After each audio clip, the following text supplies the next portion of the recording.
Okay, so we're not actually in the auction centre today. Today's rather special, taking a little bit of a trip out to actually see where some of the equipment that we sell ends up.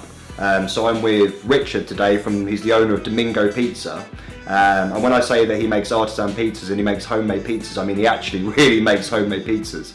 He's set up a thriving pizza delivery business, essentially in the back room of his house, using equipment that he's bought from the Simon Charles Auction Centre. So really happy to be here today and really happy to talk to him about, you know, how great his business is, how he's been able to grasp hold of social media, and also a little bit about some of the fantastic catering equipment that he's actually bought from us. So you haven't always done the pizza kind of delivery service. You used to do, is it club photography, online photography and stuff like that? That's right, yeah, it was a job which I did for quite a few years, and I stopped it and I thought, you know, I need to pay the bill, so I'll do a different job, which is food, which I've always liked. And pizza was a skill which was evolving and developing for me, so I gave that a go. And I bet you've never looked back since, really. How long have you been doing Domingo's Pizza? Now it's been about 18 months or so. Yeah, and I mean, from what we've seen of it, it's obviously really taken off. People really like the idea of being able to order pizza on Facebook. Well, ordering stuff online isn't a new thing, but I've got, you know, a customer base. I've got, you know, a lot of friends, and it's going well. You know, people like a quality food. They like food which is is different. Yeah. They obviously do the amount of 5-star reviews for your food on the Facebook pages. You know, there's 200 odd 5-star reviews. People are kind, but you know, I don't like to brag, but our customers will speak how they feel, and it's really nice to have that feedback. I feel like you're probably just being modest there, and your food actually is amazing. I hope to see soon. Yeah, well, hopefully. I mean, obviously, like part of the reason we're here is you actually bought all of the equipment for this business from Simon Charles Auctioneers in the first place. That's true. I mean, what did you start off with? I started off with my home hub here. This massive monster. It was good for a start, but it took too long to cook. So I needed to upgrade. I needed to buy kit which was professional, easy to use, easy to clean, and speed up the job. That's it. So I mean, what did you move on to there then? From that, I mean, is it more equipment or it's better equipment?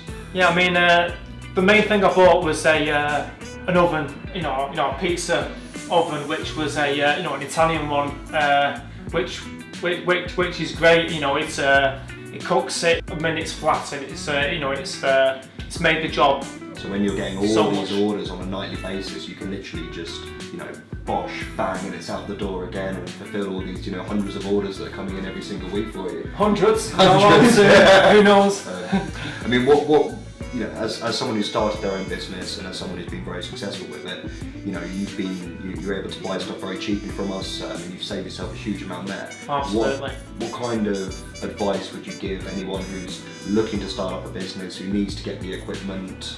What should they be looking for? Where can people learn from perhaps mistakes that you've made previously? Any tips for like the budding kind of restaurant startups out there, or wow. Don't want to give too many of your secrets away because you don't want any competition.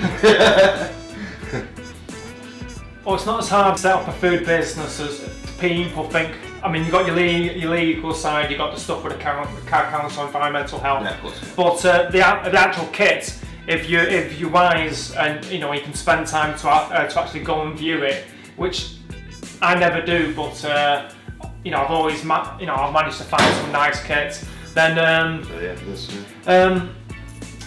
you can save a lot of cash, at auction.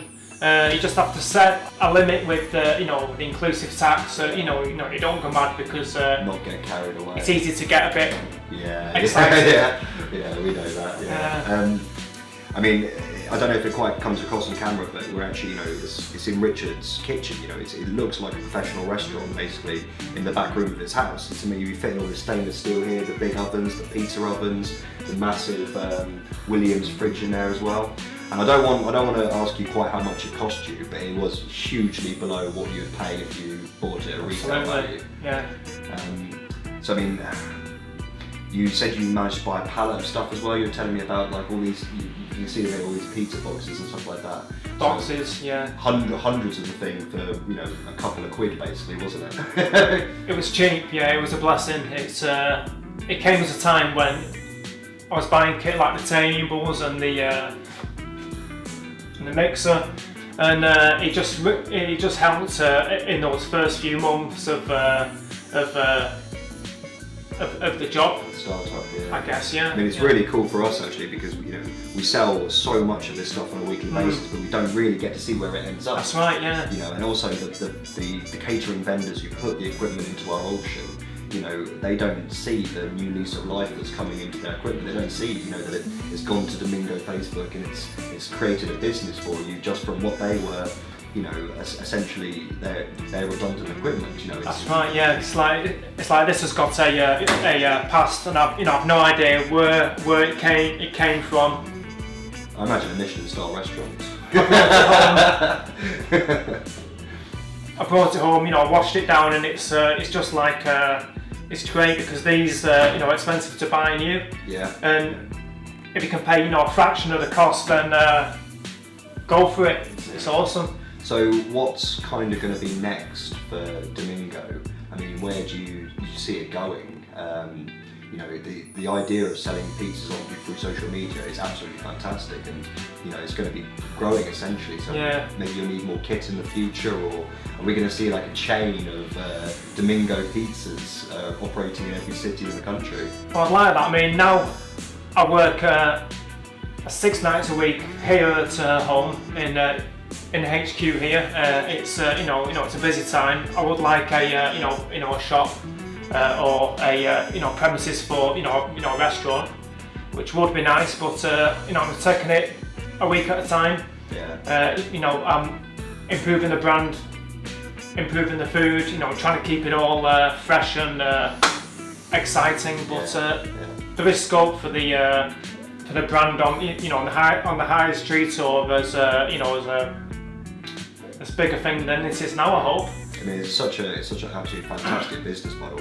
With the amount of pizzas you're making, I have to ask, I mean, how much pizza do you actually eat?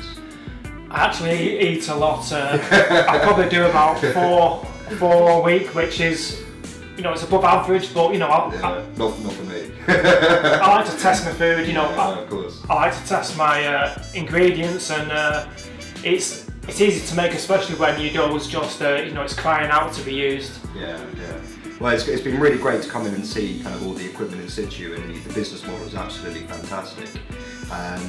You know, and we're really appreciative of the chance you've given us to have a look there. And also, what you don't really get on the camera is it smells fantastic. It smells like an Italian restaurant in the kitchen. It's absolutely brilliant. So thank you very much, Richard, for giving us this opportunity there. Thank you for coming. Simon Charles has been able to help you out in this case.